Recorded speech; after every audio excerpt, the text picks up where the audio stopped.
Hello everyone, welcome to my YouTube channel. Today we will be discussing evolution of organizational behavior. And to understand the evolution of organizational behavior, we need to first understand the theoretical background to it. So here we will be talking about three theories: classical, neoclassical and modern approach.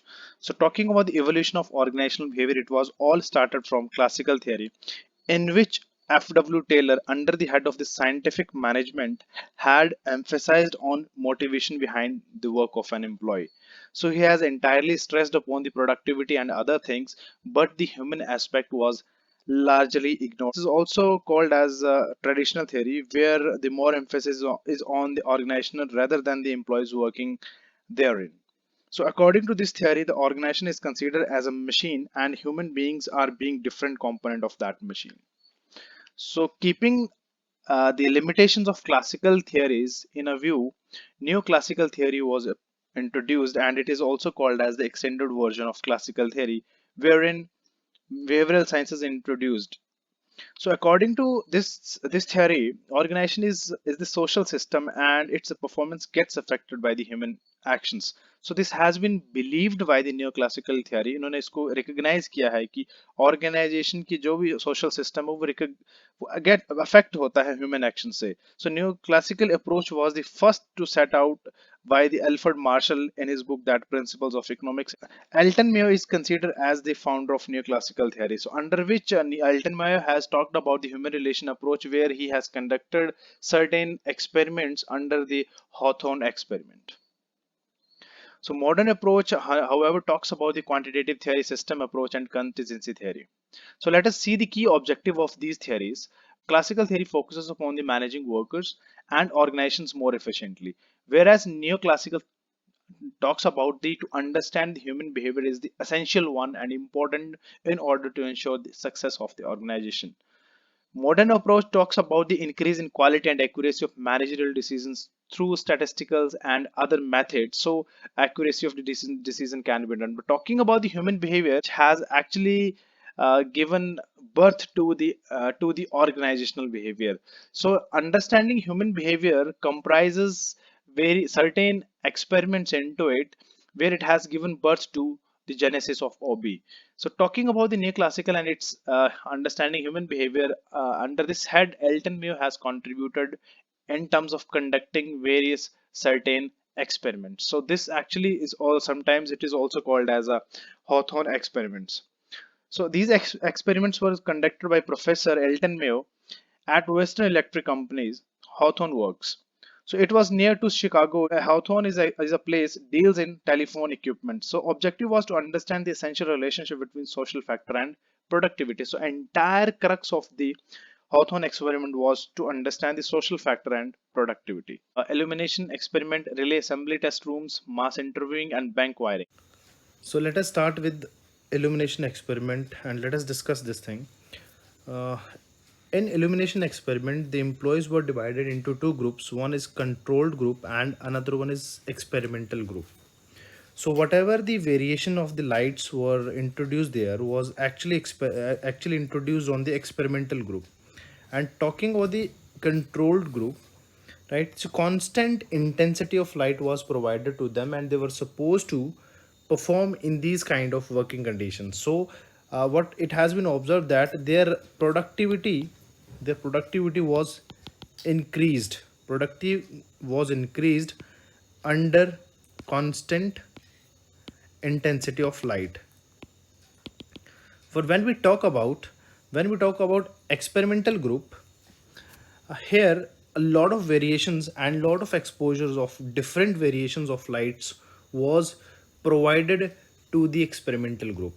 So earlier they actually had increased the intensity of light, later on they decreased, and again they increased, but at the end they decreased the light to moonlight level.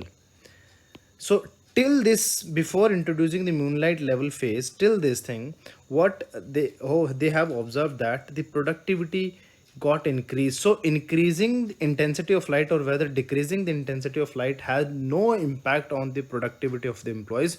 What When the light was reduced to the moonlight level, what it is obvious that it was not visible to them to work over there, so hence their productivity goes down.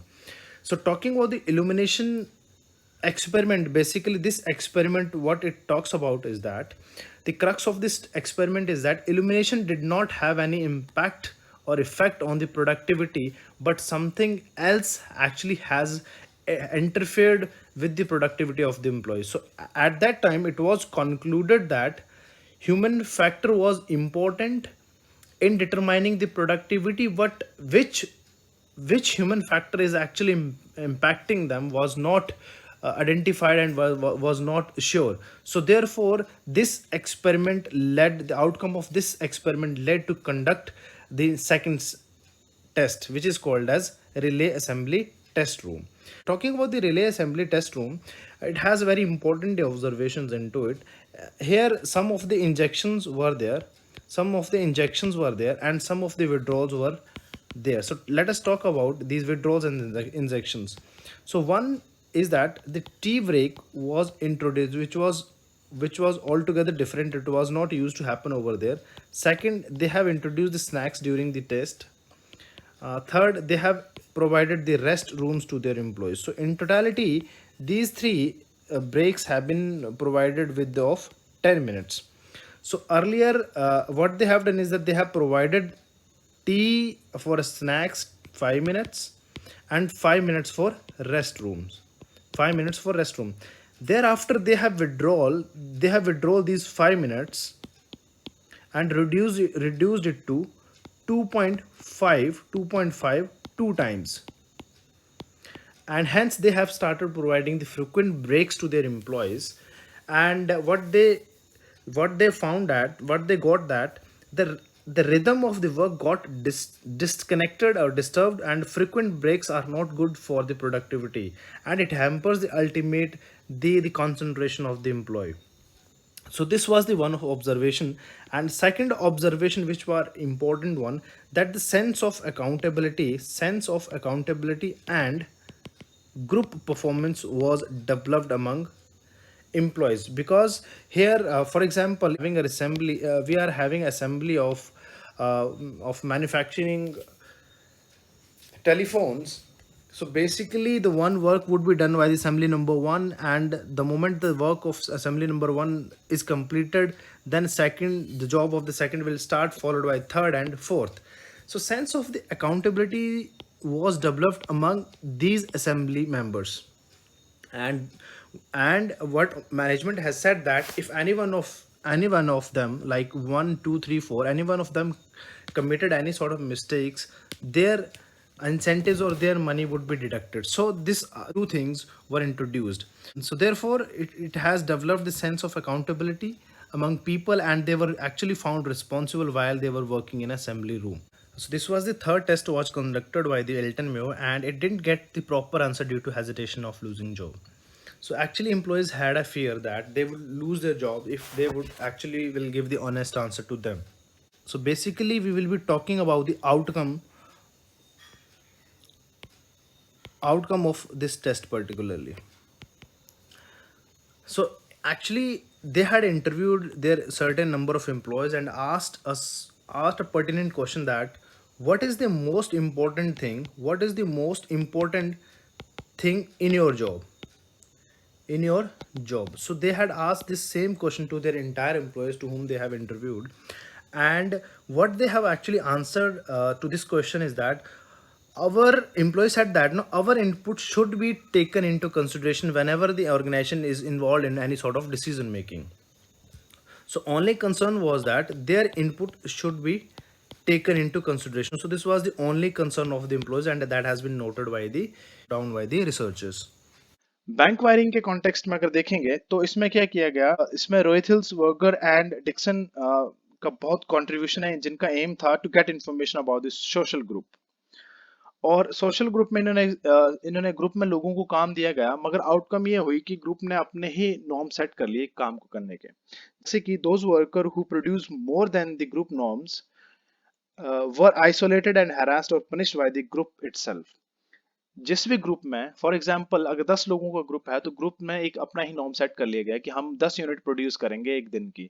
अगर कोई 10 unit से ज्यादा produce करता है तो उस member को, group member को आइसोलेट कर देते थे ग्रुप मेंबर्स, और उसे हरास करते थे। 4 टेस्ट थे जिन्होंने एक ऑर्गेनाइजेशनल बिहेवियर को एक एक थॉट दिया कि ऑर्गेनाइजेशनल बिहेवियर कितना इंपॉर्टेंट है उसे समझना। So let us understand the meaning of organizational behavior, which has been given by the L.M. Prasad. Organizational behavior is concerned with the understanding, predicting, and influencing human behavior in organizational setting. And if you will recall the tests that we have talked about now, the Hawthorne experiment की जो बात की, जिसमें पहले test में क्या किया गया, एक इल्यूमिनेशन एक्सपेरिमेंट देखा गया। लोगों को देखा गया कि लाइट इंक्रीज होने से या नहीं होने से, इंटेंसिटी इंक्रीज होने से नहीं होने से क्या उनकी प्रोडक्टिविटी इंक्रीज हो रही है, नहीं हो रही है। ठीक है, नहीं हो रही है। दूसरे टेस्ट में उन्होंने क्या देख, रिले असेंबली टेस्ट में उन्होंने उनको कुछ स्नैक्स ऑफर करने लग पड़े, चाय टी बिस्किट्स वगैरह वगैरह उनको ऑफर किए जाने लगे। And then they feel socially connected with the organisation, and the moment they feel connected with the organisation उनकी प्रोडक्टिविटी पे थोड़ा फर्क पड़ा। And because the moment they feel connected, they started working towards the growth of the organization. So that is why organizational behavior क्या है कि एक individual के बिहेवियर को स्टडी करना, वो इंडिविजुअल लेवल पे कैसा काम करता है, और जब वो ग्रुप में होता है तब कैसा काम करता है, या फिर जब वो ऑर्गेनाइजेशनल लेवल पे होता है तब कैसे काम करता है। All those things, understanding and predicting and influencing human behaviour, कैसे ह्यूमन बिहेवियर को ट्रिगर किया जा सकता है, कैसे एक ह्यूमन बिहेवियर को एक पर्टिकुलर डायरेक्शन में अलाइन किया जा सकता है, कैसे ह्यूमन बिहेवियर को अलाइन किया जा सकता है ऑर्गेनाइजेशनल गोल में। That is why organizational behavior, to understand the organizational behavior is important for any organizations. So this is all for today, and in the next video we're going to talk about the relevance and other aspects of organizational behavior. Thank you so much for watching.